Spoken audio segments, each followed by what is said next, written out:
Lietanie v Košiciach má za sebou už svoju vyše storočnú históriu. Tak ako plynuli dejiny, tak sa aj mesto Košice postupne stalo nielen centrom východoslovenskej histórie, kultúry a športového diania, ale aj významným dejiskom leteckého života. Letectvo ako náročné odvetvie by nemohlo existovať bez neustáleho vzdelávania ľudí, ktorí ho tvoria. V roku 1959 začalo svoje stránky v Košiciach písať aj letecké školstvo. Dôležitým medzníkom bolo založenie Vysokej vojenskej leteckej školy Slovenského národného povstania v roku 1973. V krátkom čase sa stala nielen strediskom československého leteckého školstva, ale aj medzinárodnou alma mater mnohých zahraničných letcov a pozemných špecialistov. Škola bola v roku 1996 premenovaná na Vojenskú leteckú akadémiu generála Milana Rastislava Štefánika v Košiciach. V dôsledku významných zmien v ozbrojených silách Slovenskej republiky v roku 2004 škola zanikla.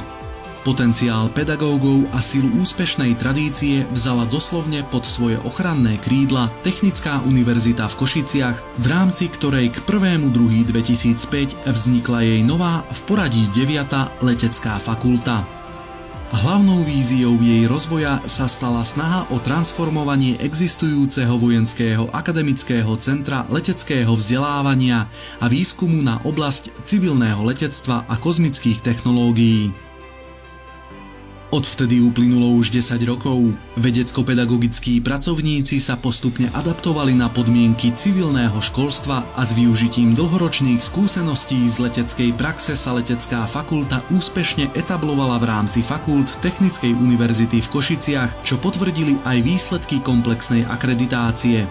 Letecká fakulta rozšírila možnosti štúdia o atraktívne letecké študijné programy a svoje postavenie si upevnila aj ako certifikovaná letecká výcviková organizácia na prípravu pilotov, pracovníkov riadenia letovej prevádzky a leteckého technického personálu v súlade s európskou leteckou legislatívou Európskej agentúry pre bezpečnosť letectva. Letecká fakulta je organizačne rozdelená do 6 vedecko-pedagogických pracovísk. Prioritou pre rozvoj fakulty sa od jej vzniku stalo budovanie vedecko-výskumných a vývojových pracovísk. Pracovisko je vybavené 2 leteckými trenažérmi. Prvý slúži pre nácvik riadenia jednomotorového vrtuľového ľahkého cvičného lietadla typu Cessna 172. Druhý umožňuje výcvik na dvojmotorovom vrtuľovom lietadle Beechcraft B-58 s palubným vybavením umožňujúcim prístrojové lietanie. Prostredníctvom týchto trenažérov je možné realizovať plnohodnotnú podporu pre počiatočný a pokračovací letecký výcvik na jednomotorových lietadlách a výcvik v prístrojovom lietaní na ľahkých dvojmotorových lietadlách. Trenažéry slúžia aj pre testovanie psychofyziologických predpokladov študentov pre letecký výcvik. Pracovisko slúži aj na výskum navigačných postupov v rôznych fázach letu, na modelovanie pomocou GIS pre integrované spracovanie GNSS meraní, tiež pre výskum výkonnosti posádok lietadiel a bezpečnosti leteckej dopravy. Pracovisko je určené pre modelovanie toku letovej prevádzky, optimalizovanie letových trás, skúmanie dráhovej a sektorovej kapacity, skúmanie rozhrania letisko-vzdušný priestor a rozhrania pracovník riadenia letovej prevádzky, technologické vybavenie. Simulátor riadenia letovej prevádzky LETVIS slúži najmä pre výcvik riadiacich letovej prevádzky v rozsahu študijného programu Pracovník riadenia letovej prevádzky a pre výskum v oblasti merania výkonnosti riadiaceho letovej prevádzky.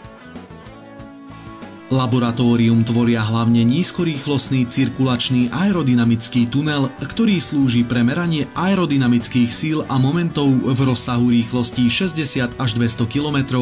Tiež je tu k dispozícii vysokorýchlostný aerodynamický tunel, ktorý slúži pre kvalitatívnu analýzu nadzvukového prúdenia do Machovho čísla 2, aerodynamickú a termodynamickú analýzu lietadiel, vrtulí, prúdových motorov, veterných turbín a cestných vozidiel pomocou CFD metód.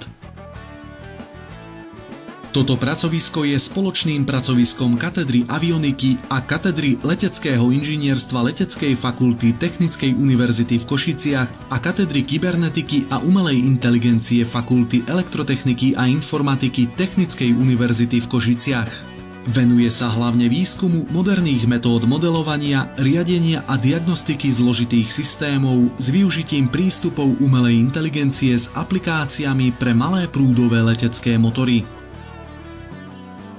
Hlavným prvkom tohto pracoviska je kompaktná útlmová komora s príslušným prístrojovým vybavením pre meranie parametrov antén do hodnoty 10 GHz.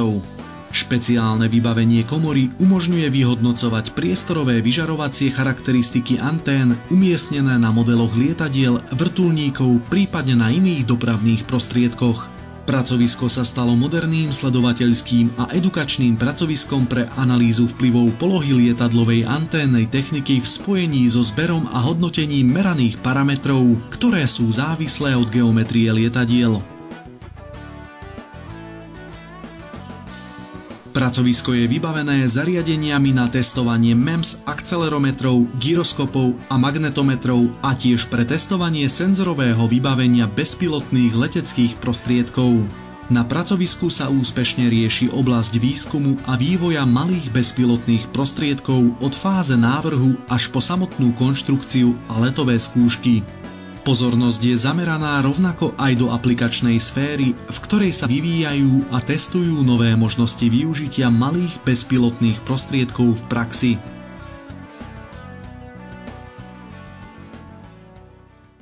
So zámerom zvýšiť záujem mladých ľudí o kozmonautiku, kozmické technológie a vesmírny výskum sa Letecká fakulta zapojila do aktivít Slovenskej organizácie pre vesmírne aktivity v ambíciách o členstvo Slovenskej republiky v Európskej vesmírnej agentúre a podieľa sa v rámci projektu prvej slovenskej družice SK Cube na jej konštrukcii a riadiacich systémoch. Letecká prax a skúsenosti mnohých leteckých odborníkov dokazujú, že štúdium leteckej problematiky a práca v oblasti letectva poskytuje človeku možnosť iného pohľadu na svet.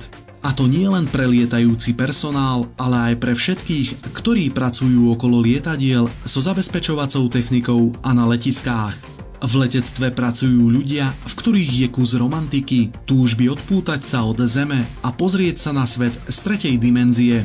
Táto túžba inšpiruje k snahe byť lepším a potvrdzuje známu pravdu, že človek nevzlietol na oblohu silou svojich svalov, ale silou vedomostí.